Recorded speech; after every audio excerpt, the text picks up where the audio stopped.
The following content has been provided by New St. Andrews College in Moscow, Idaho.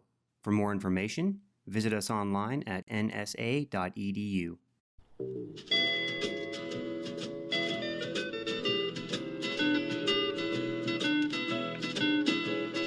Hear the world calling, but son, don't you listen. They're only trying to drag you back into prison, that's right. Guess what?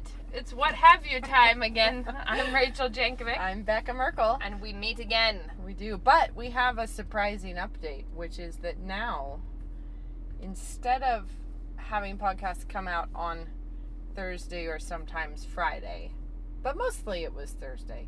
Sometimes on the latter day. A little little reference. classical allusion there. Too funny. But anyway, now it's going to be, hopefully, on Tuesdays. That's the new plan. Thus, Becca and I are meeting on a Monday. Yeah, so Gonna we'll do see if we pull this out and it happens every Tuesday. But that's the idea now. The Lord willing and the Holy Spirit doesn't edit us again. And the creeks don't rise. Yeah. Hopefully, it'll be Tuesdays. Yeah, so what have you been up to? I've been up to survivaling mostly. I have a lot going on with that Bible reading thing, and I was just a lot going on with that project and with some other stuff. And then my husband is out of town for a couple days this week, with it being early in the I've got school that coming season. this week. Yeah, and the school, like, all new approach to life with school. Yeah. Mostly that's what I've been doing, just getting. Yeah. Oh, you know what happened? Remember the day that we went to Goodwill and I bought that Aqua sewing machine that was the coolest? Yes. What happened? Yesterday, Hero wanted to sew a pencil bag. Oh. So we decided to dig that thing out and see how it worked. It is the best thing of all time. It is work good? such an awesome little machine. And it makes this this really beautiful little stitch that's just so even and it sounds amazing. But it has no pedal on the floor. The pedal is like stuck up inside the desk and you use your knee. Like kind of like the conveyor belt at the grocery store. What kind of nonsense is I know. that? I know. Never It's heard tell totally of that. funny. No, I kept like groping around with my foot on the floor looking for the pedal, and that so it is took so a fun. little bit of effort, but it's fabulous. I I'm have so that. excited. I have that old Singer one, in the desk. That was like the one. Oh yeah. I got it at a thrift store. So it's a satellite machine. It's not my main one. It's one I bought. Uh-huh. But I did the same thing where I let Chloe sew on it. Like where I just opened that one up and was like, you go. And she had such a good time on it. I know. Really it's fun. totally cool. It's Until really good. I believe she broke the needle in something and I haven't recovered Well, it. it's just really awesome. I'm feeling really So, pleased about that little machine. I've been still weaving, and I've done a lot of crafting. I feel like you could, not that anyone would want to read it, but you could write a book about the spiritual and life lessons learned in crafting. Like, seriously, I think it is Not like just crafting. I feel like gardening takes you right there. Yes, but it's because it's like as good as sports when you talk about things that are really good for people, character building experiences. like trying to get good at something is an amazing character building experience. Yeah. And it's fun. But one of the things that has me feeling a little sketchy about life is my girls catching up with me. Like I have this floor loom, which feels complicated. It's not that complicated, but it is when you're actually warping, when you're dressing the loom. It's all these steps that are sound like it's slaying the reed and beaming the warp stuff, And Lena and Blair specifically were all up in the business, but Blair would just come strolling in, look at the weaving draft, which is like And Blair's what, 8? She's 7. 7. There's a page with all these big graph charts with it looks like graph paper with all these different heddles marked for different threads and she's looking at it. She's like, no mom, you should be doing a 232 instead of a 141 because this is a light color and you see how all the light colors are 232s and not 141s, mom. And I'm like, go away. I don't want your 7-year-old input, whether or not you're correct. Go. But I didn't funny. really send her away. I was impressed by this. I'm like, oh my word. Blair and Lena are my two girls who are most, I would say, driven to like, let me look at the pattern, let me figure this out. All of them like to do stuff, but those are the two that have like some kind of a, but Lena keeps being like, oh, I just really need a loom. And I'm like, well, what would you make on a loom? And she was like, just all the things, Mom, but I need 8 harnesses. I have 4. She wants one with 8 harnesses that she spotted. Yeah. She's confident that she's getting ripped off, that she does not have a floor loom already. That's hilarious. Like, you're way ahead of me. You're way ahead of where I was when I was here. Oh, that's funny. Well, getting the sewing machine out yesterday, and Hero went down into the basement and rummaged out some of my old fabrics that I had designed, back in the day, and she pulled them all out, and I was looking at them again, and I hadn't really looked at them in a while, and I'm like, these are actually kind of festive. I mean, it's like, for a pencil bag, it was really cute. That's nice. So, anyway, she pulled out the little... I still have the quilt that I made out of your fabric for the quilt show thing, not the quilt show. What was it called? But I missed it. It was Market. I missed it. I didn't have any baby girls. I sewed this adorable baby girl quilt, but I didn't have a baby girl to use it, so it's just been folded up. Right. Well, anyway, it got me back in the old sort of, I would love to do that again. Yeah. Sort of like, I did like designing fabric, and I kind of would like to do some for my house. It wouldn't, like, when I was designing fabric before, hey, I'll let you borrow my loom. Oh, yeah. You could design and weave it up. Well, when I was doing it before, I was designing fabric for little girls' dresses, was because I was doing clothing design for little girls, so that was what I had in mind when I was designing the fabric. And if I was going to be doing fabric for my house, it would not be the same. But it's still really fun. It's sort of an itch that is there that I would really love to do it again. You're not done with that? I'm not done with that. My feeling about weaving is that I did not expect it to be. I was surprised by how different it is from other long-term crafts. So like knitting, it takes a long time, and I kind of thought it would be similar to that, like in the sense that you work a little bit on it. It's like I just expected that I already knew this genre. Like I knew the genre of, but it's like a whole other thing. And I think that weaving is mostly about anticipation. Like, I was like, it's mostly the pleasure of anticipating something.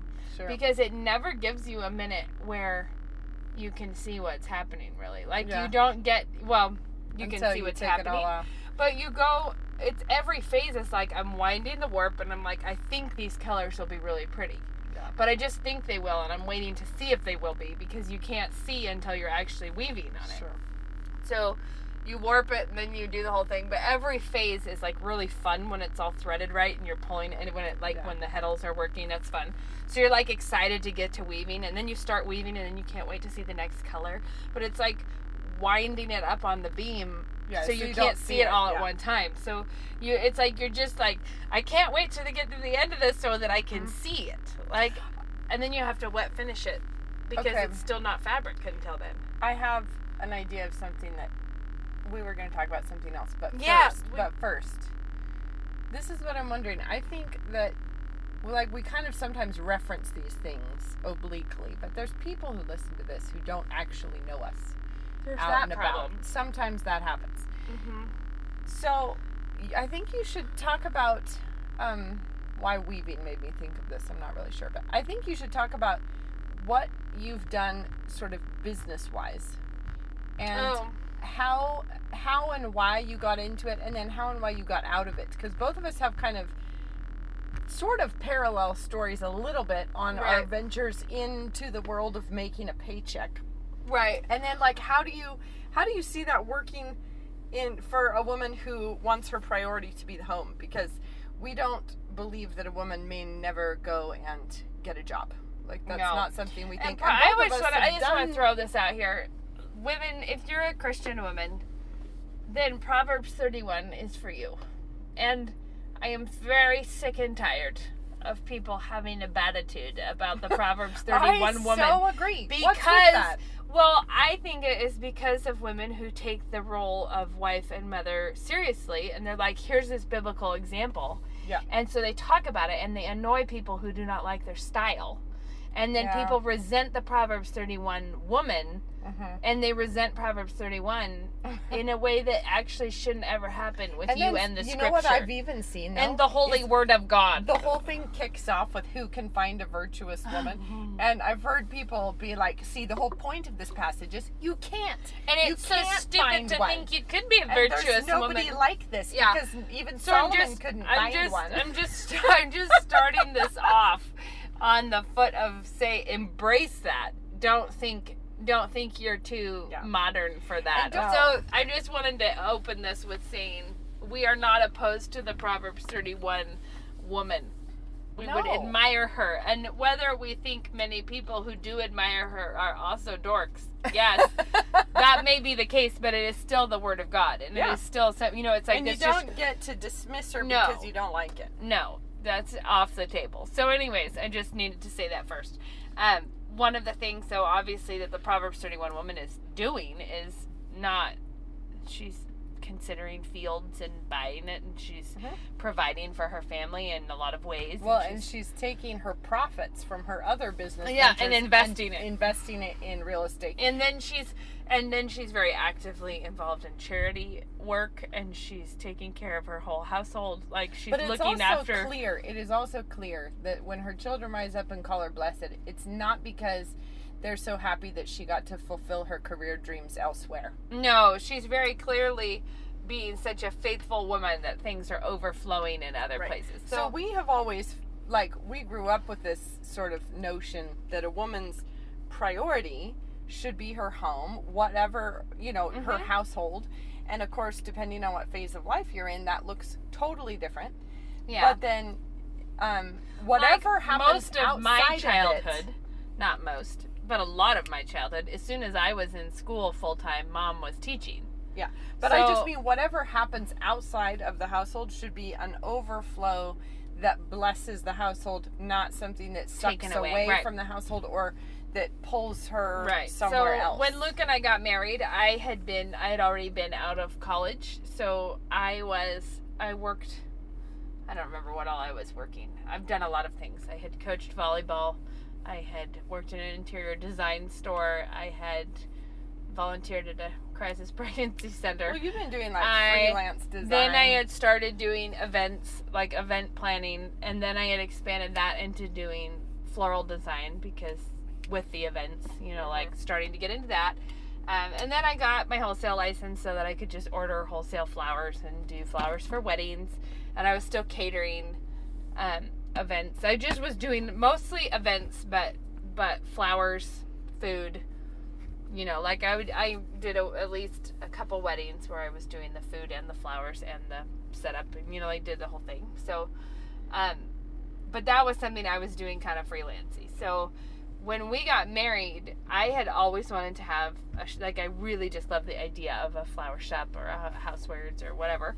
And I don't know, it seems crazy now when I think back on this. Luke, my husband and I are the same age, but I graduated from college, and he had a community college degree when he came to NSA. So we are the same age, but we got married after his freshman year, and I had graduated. So he graduated with 2 children, and he was painting houses, to support us. So he was full-time in college. We had 2 children. He was painting houses, and we had opened a business downtown. And I was manning the shop and the flowers and doing all this stuff. And it was really fun. And it was open for 4 years. So talk about the shop. It was such a fun shop. It was called La Bella Vita. It was just a downtown. We had flowers, and it was like housewares and flowers. And it was a really good learning experience for me in so many ways. But one of the biggest of them being how many things you can't actually do just when you think of it doesn't mean you actually have the time to do it. Sure. Where you're like, oh, I'll just do, I remember feeling like the day we were opening, I just couldn't even believe how not ready I was to open. It was just like, oh my word, I can't believe anyone's going to see it like this. But we did that for a while, doing flowers and stuff. And then what happened is I was 6 months pregnant with our first when we opened it. And so I would bring Lena with me to the shop. And so she was just with me all the time. Then we had Daphne, and I would also bring Daphne with me. And it was actually still pretty doable. Mm-hmm. But then when I had the twins, it was no longer reasonable sauce. Like, when you find yourself praying, when you own a floral shop and you find yourself being like, please, Lord, not another wedding. Like, not another thing that I need to do on a weekend that is a big deal. And we just realized it was no longer, it was not feasible for me to have the kids there. So what would end up is I was just not as involved as I needed to be to have it really going. And it so was we never had decided on the table for you to farm the children out so that you could pursue your shop. No, not at all. And we had decided in advance that we would close it as soon as it became if it ever was taking from our home more than overflowing from our home. And so we were just we were ready to wrap that up. We were ready to be like, okay, it's time. But it was really fun to do. And sometimes people ask me if I would want to do that again. And I don't actually think I would want to do that again. Like, something else maybe. But here's the thing, though, is that, like, sure, that was a different phase and you were interested in different stuff. But in another sense, your shop really was an overflow of your home because you were... Yeah, well, it was. So the stuff you're selling there, I mean, this is... Like, what was the goal of the shop? Well, I think the funniest thing that we did was put it on our store hours that it was closed Lord's Day. So it said on the front door, closed on the Lord's Day. That was cool. No, but I just mean, like, it was a shop that was geared to help women. Yeah, it was just make their homes beautiful things. Beautiful. I have a thing about, like, I think we had, like, cookbooks and lots of tea towels and aprons and pretty dishes and, like, things like that, I guess. And I just enjoying the beautiful things. It's kind of like we didn't knit dishcloths for the store because right. Why would you? Why would I have done that? Yeah. What would you sell a dishcloth for how I'm still very much pursuing the same things in the sense that I'm weaving dish towels because I still love dish towels just like I've been But I think what I'm getting at is the idea of beauty in the home. I mean, you called it La Bella Vita, the beautiful life, right? It's about like pursuing beauty in a way that's glorifying to God. Right. In the space where God has put you. Yeah, totally. And I still obviously, but part of the reason we closed the shop was how much that could no longer be, it would be hypocritical. Yes. Like, well, what would I be doing down at the shop trying to make it look like I'm all about a beautiful home, but never actually baking bread in my own home, never doing the thing at home. And so my little entrepreneurial ventures were like ended. I mean, it was oddly parallel because when the kids were little, I had actually just sort of hit the moment of thinking, oh, my kids are like, a few of them are in school. Judah is, 1 or something, my youngest. And it felt like I really wanted to do design. I'd always liked that. And it felt like the right time. It just seemed like it was like, we're in a phase of life now where that makes sense. And so, I'd done other like random jobs before that. But it, like, starting a design business seemed really fun. So this was it was around the same time you were doing the shop, right? I would have been a little bit after, but your shop was open. Yeah, because if it was... It was very close to the end. So it was a little bit it was after. at the end of the time with our shop. Probably. No, it wasn't because it was before we moved to England. It was like... But anyway, doesn't matter. Daphne was a baby. But the twins were not. Yeah. So anyway, I start this design business. It was little girls' clothing, and it was partly because I had 3 little girls, and I had a hard time finding stuff that I liked. And anyway, it moved from a clothing label to designing fabric because my ideal was to like design the fabric that I would then have the clothes manufactured out of. I was not sewing the clothes myself. I was having them manufactured, but I was doing all the pattern work and sourcing and selling and all of that kind of thing. So I had a website and it was really fun. It was really great. But then it hit this moment where it was either going to be, I have to throw myself all the way into this, this, And it was right at, like, the business was kind of at the point where I think if I had chosen to do that, it could have hit the next kind of phase. But my kids, like, when I had started it, they were all, like, little elementary school kids. But suddenly we were, like, it's like upper elementary pushing junior high, and it's like, it's a very different kind of parenting. Very different. Where when the kids are little, you can be like, wow, neat, that's great, look at that, oh, good job. Look, Mom's just still sewing, but I still love that you did that, yeah. But then suddenly when you're having to be like, hang on, wait, she said what to you at recess? Come back here, we need to talk about that. Yeah, you can't just go like, oh, neat, woo. Like, you have to be fully engaged. Totally. And they were starting to be like doing sports and things where it's like, do I ever want to show up in the bleachers and watch them do their thing? Yeah, totally. And I thought, how hideous would it be to neglect my girls in the name of doing something for my girls? And right. Like, I started this because I love you, and then I'm still doing it because I don't anymore.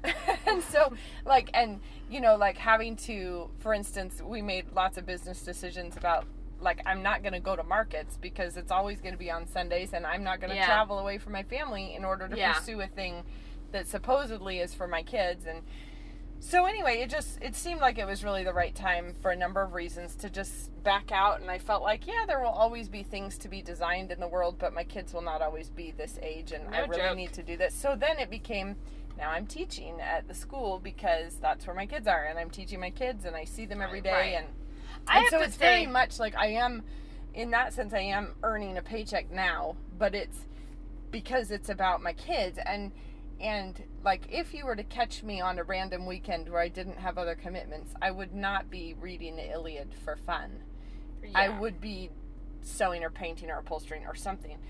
But I really love that I'm doing, you know, classical lit, Brit lit. I mean, it's a fascinating subject to me. I always like it, but it's like, that would never be my first pick in my free moments. Would be to go and read some ancient literature.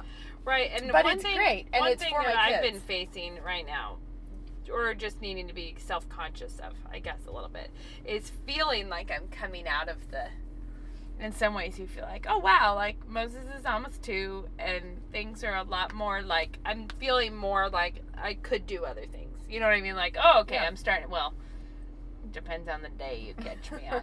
There might be moments where I'm like, what? I can never even get my house together. But there is other moments where I'm like, look, I can do things. But one of the things I'm having to be really aware of is that Moses is just 2. Like he's little still. Yeah. Like, he still needs to be, I don't want to be shortchanging my last child. Oh, yeah, isn't that? Because we're already moving up in our older, you know, our oldest is in 8th grade right now. We're like moving up. We're already, his life is quite a bit different than when our oldest was 2. You know, like, very different. But it is also like, I just need to be conscious that I'm not done with the baby years and the little kid years, because the momentum, the weight of our children body has shifted to the older kids. Yep. And I'm like, but I still got some littles who still need their mom to be at home and helping them with little things. Having the talk about the garbage truck that we've been having. Yeah. But it feels like women can often feel like they're squandering their talents, they're squandering their dreams because they're just home with little kids. And the thing is like, those little kids are the only work that you're going to do that really is eternal. Luke says that all the time, and it's so good. It's like the only job you will ever do that will not get undone is the love that you give your children. And it's like, these are eternal souls. Like, these souls are they're gonna last forever, one place or another. And so my thought is, like, does the fabric design, like, really desperately have to happen so much that these little eternal souls can just go on the shelf for a while? Like, it's like, no, this is you're not squandering, you know, yourself when you're giving it to those people. This ties into what we talked about last time about the Sabbath, but something that I have thought of is God gives us urges and desires and things that we would like to do. And some of the time, I really believe he gives it to us so that we have something to put on the altar. Like, yes. And I was like, I actually think that burning urge that you have to do something that is actually not consistent with what you believe you're called to do right now is sometimes just a gift from God so that you have something to give him. Like, and the reason I said that this is connected to the Sabbath is we talked last week, and I didn't mention this, but we talked about our approach to the Sabbath and how I've learned to just not, like, just let it go on the Sabbath, even if it doesn't feel like it's going to be really restful. But one of the funniest things to me is that how often on the Lord's Day I have an incredible burning urge to clean everything. Like how often like on a normal Tuesday do I normally feel that much like, oh, just let me at that laundry and let me mop. That's what I want to do most in the whole world. But I have this, and it has helped me to realize, I think God gives me this so that my obedience, I'm actually offering something to him. And it's true with things that you're like, it's not my time to do this. Like, even if it's really little stuff, even if it's like, this is not my time to meet friends for coffee and talk about big books, like, this is not my time. It's like, well, think of that. This is a straight up gift that God gave you, something that you can offer back to him and say, Lord, I love you. I want to be obedient. I'm not gonna get consumed by envy or getting, you know what I mean? Like, I'm offering this back. Yeah, because that's very easy to envy women who are in a different phase than you are and feel like you're being ripped off, rather than feeling like you are giving something to these little people in your house, giving something to your husband. That A, nobody else can give them. Right. That B, can never be done later. This is like the one thing that is on a dead time limit. Like, most other tasks you could come back around to, but your kids are it's in motion. It's happening. And it's sort of like, obedience is always right now. It's never, that's the one you can't postpone. And so I do think that, like, often I think women can think, but I have these talents, I have these dreams, I have these desires. My husband gets to do what he loves, so it's time for him now to sacrifice for me so that I can pursue my dreams. Rather than, I mean, and that's just such a goofy way of looking at life. We're not seeing the difference in roles, not seeing what your actual calling is. Your calling is not to fulfill yourself. That's not what God has called you to. So I'm writing a book about Christian identity. This is a thing. And I'm not writing it fast enough, but I am writing it. But you are writing it. I am writing it. But one of the things that I think it's like the endless mirror thing, where you're like in a room where you know what I'm talking about. It's like a nesting issue.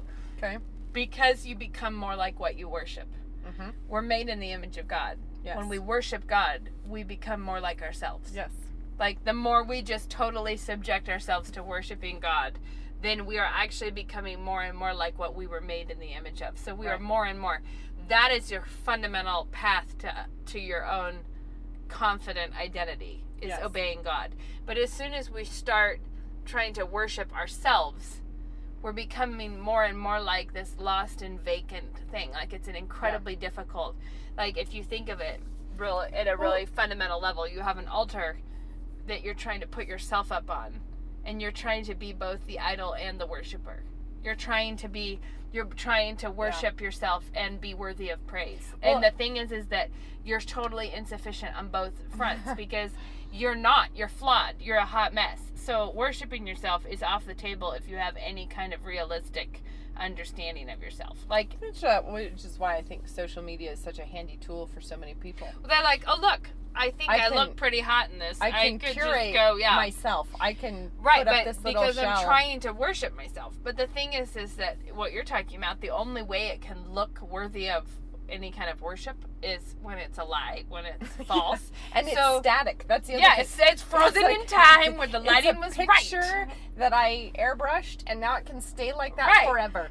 But it's like the only way that you can see yourself as something worthy of that kind of worship is when it's fake. Yeah. But when you worship something fake, you become increasingly fake and hollow and shallow and lost. And it's like, so then you have to try harder and harder to try to drum up a suitable idol. Where it's the like, gospel paradox of he who wants to save his life will lose it. You're like, the more you think you got to be on that pedestal, the worse it gets. Like, the more you think only God there, and I'm worshiping him, the more solid your view of yourself is. Because the more solid you are. If you view yourself as a gift that you are supposed to be offering and laying down for others, and through those others, you're offering it to Christ. Like, if you think of yourself as that, you are the offering that you are laying Pouring down, out, that you're pouring out, then that actually totally changes all of your decision-making process. It also Rather than changes, thinking about what does everybody owe me because I have always had this dream. I Right. have always felt unfulfilled. in my burning, shallow heart, yeah, I've always and it's wanted like, to I've do this. sacrificed for him enough now. It's time for him to him. do it to me now. But one of the things that's amazing is you think, well, when we think of ourselves as the sacrifice, we think of ourselves as like, you think of yourselves more like the jug of oil that the widow was pouring, where Right. God will continue to fill this up. When you are pouring yourself out for him and to glorify him, you don't run out. And isn't there that great line in Lewis somewhere of, I don't remember where it even is, where, I think it's in That Hideous Strength, where he says, like Jane offers some sort of insufficient prayer. It was kind of her sort of half-hearted first step in obedience or something. Right. And Ransom says, he's saying it's not enough, but it's enough for now, sort of. I think it's in that context. But anyway, he says he always takes us as meaning better than we actually meant, sort of. Like, he always receives it better than we meant it. So it's like, if you... He glorifies our pitiful worship. If you just lay yourself down, yes, it will be pitiful. Like, maybe it's going to be not very much, but we know... No, like, you could actually pour your life out, and it would be a bad casserole. It's possible. It is possible that you could be laying your life down so hard that what came out was a casserole. With a hair in it. Oh! And the thing is that God would still be glorified in that. Because, like, we know what he does with two mites. Like, and it is true that there's a humbling edge to be in the two mites. To be like, Lord, I'm going to give you everything. Oh, shoot, look at that. It wasn't very much. But the trick is, he always knows if we actually are giving everything, because think of Ananias and Sapphira. Well, there's true that there's a lesson in there's that. a way of looking like you're giving something, but you're actually holding quite a lot back. I had this time where I had a girl over. I may have even told this story on the podcast, but I was starting to feel the very flustered feelings of Flustertown, where you're like, please, I don't want anyone to come over right now. Like, this is such a mess. Like, the problems were dark.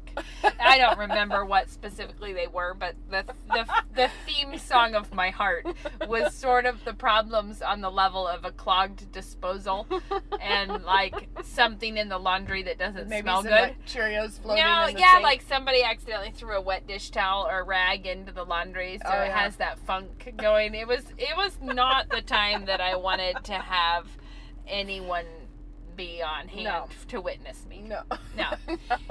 And I was just not in the mood to have her over. And that moment, it wasn't that having her over was so awesome. Like, she wanted to learn to bake bread or something, and we did that. But that moment where I had to lay it all down for God, knowing she was coming anyways. Yeah. Like, it's happening no matter what you do. Yeah. And I was like... And she's coming, and my bathroom won't be clean, and probably, like, there's a lot of stuff going wrong here, but she's coming. And I had to have this moment with the Lord that was, Lord, make me what she needs, not what I want to give. Like, let me be willing to be the person with the funky smelling house, if that will bless her, because she was someone who really needed, she needed some help. She needed some support. And the thing is it wasn't that glorious, but it was all of me.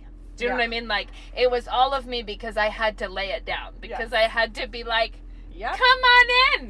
I'm so glad you were here when I was not glad you were here. Do you have to lay it down? You have to lay it down with a cheerful heart. Well, yeah, it's not sufficient to be like, come in. Because we're told fine that God loves you came a cheerful giver. Yeah, and it was a moment where I'm like, well, it was neither that great of a sacrifice, nor that great of a thing that happened, but it was something that I know honored God because it made me so broken. It made me be like, I was having that kind of a time that's like, dang it, like I'm down having this, like I'm pretty for sure that what I'm supposed to do right now is not mind this. And there's a way. And I mind this right now. There's a way of weaseling out of those moments by saying it wouldn't be a good testimony right now.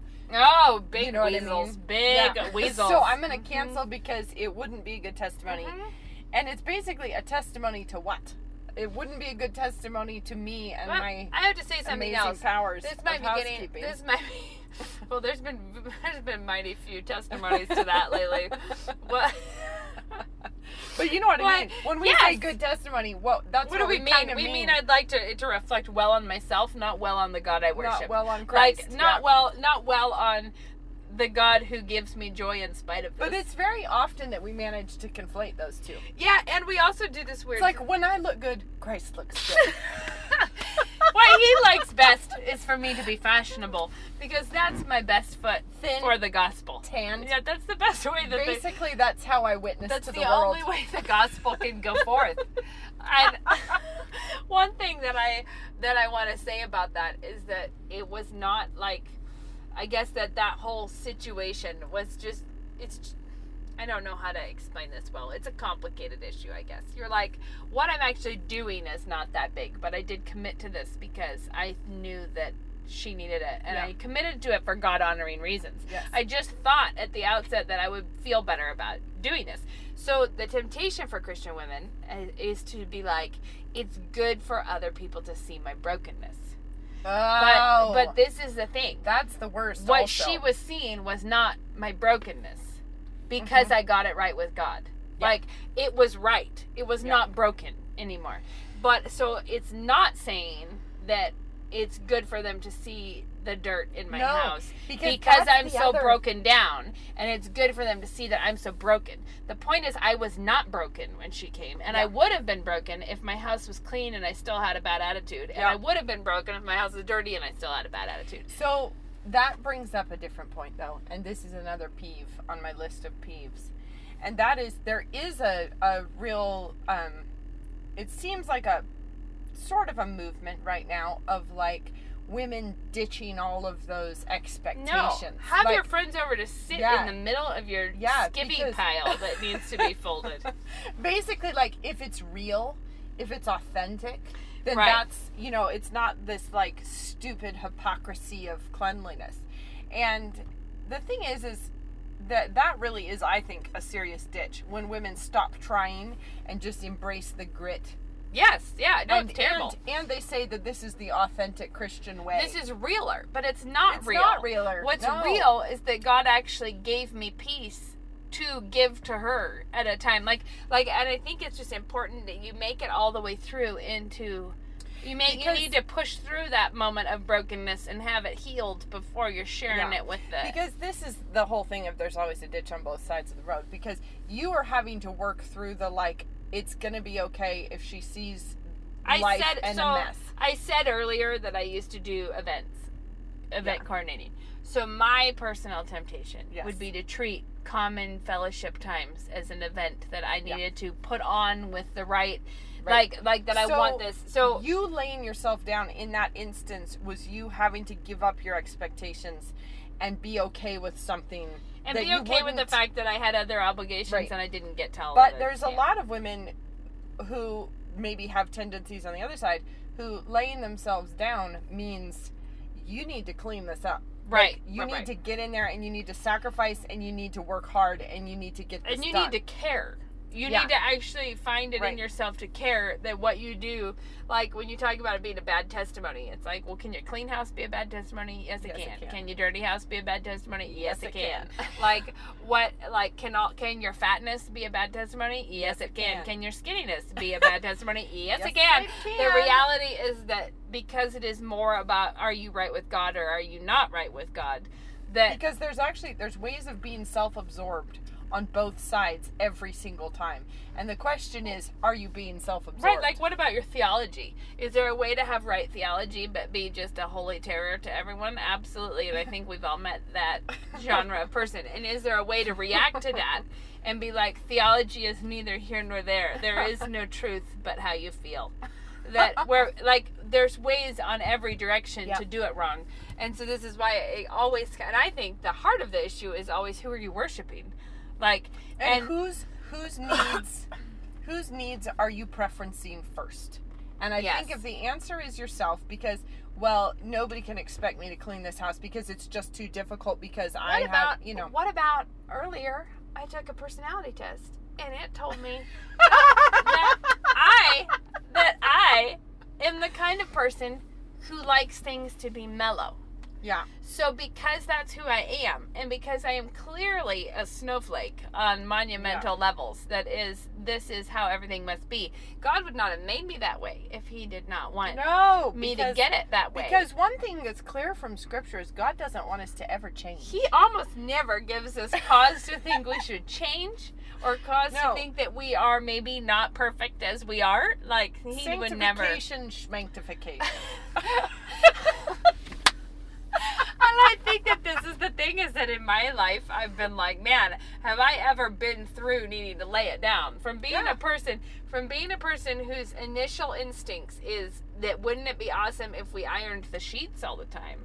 Which I did for a spell. I starched them for a while. Ironed them up. Like, oh, we gotta iron that. And being the person who liked to have the bed made perfectly with like the right light on in the room, knowing that everything was right and good and prepared for my heart's photo shoot with it. Like that, I was like, look at me honor God with that. See, but that would be my impulse. And God put me through the life that is, look at the things that God cares about more.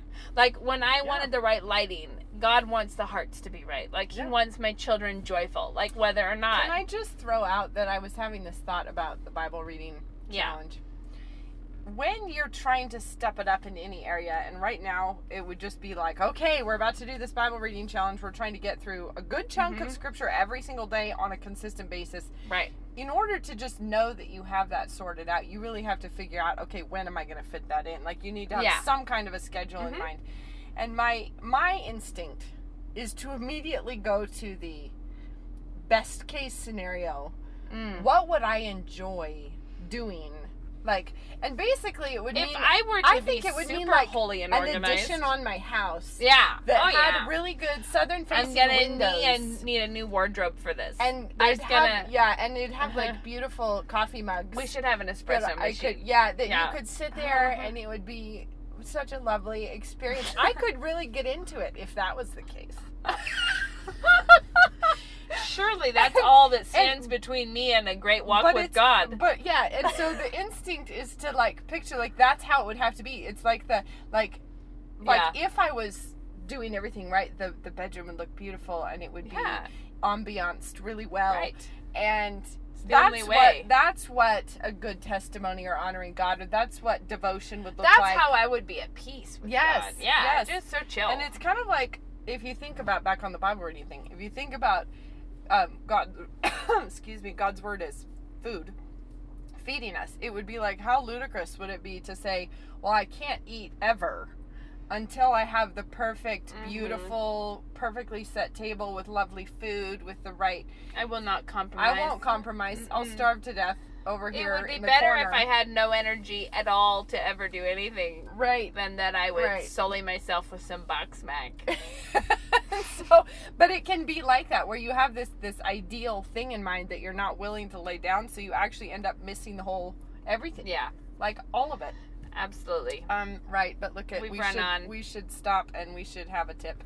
Do we have time? I have a tip, but I also have to be somewhere in like 8 minutes. Sorry. All right, so we'll do it fast. Okay. Tip. Oh, my tip: when I find my children leaving messes around the house, they're old enough. It's sort of like the biblical principle of restitution, but done much faster.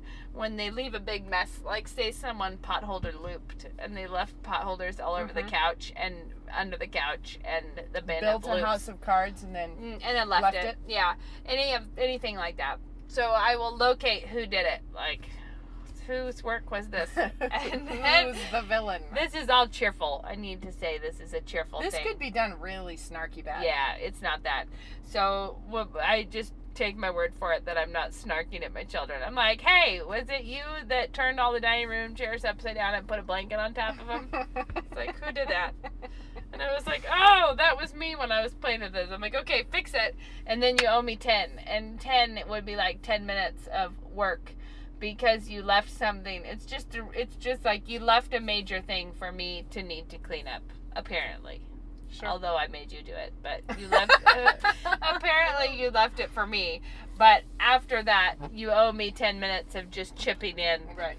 And they all think it's funny. And if there's any time that they don't do a good job with that, if there's any time that they're slow on the uptake of their 10 minutes, then we don't really discuss it, but I will add more time. Oh, I'll just say, oh, look, a 5 minute, but it never really happens. They just think it's funny when that's happening. Great. But it helps with the concept of you're leaving things for others. Yeah. Did you have a tip? Well, I thought earlier we were going to tip about that's something else. But then I just went that direction with it. Sorry I about don't know. that. Let's come back next week. Yeah, I'll have a brilliant I think next time we're going to talk about time. Body image, because we were supposed to talk about that we? this week. I think maybe we will. And setting a table. Whoa, you've just put together an agenda for next week. Now the question is, will we recall that? I don't know. You guys, this will be a pop quiz. Do we touch on these issues next week? We don't know if we will. We'll see. All right, I gotta go. All right. You all have a good week. We'll see you another time. All right, farewell. Bye.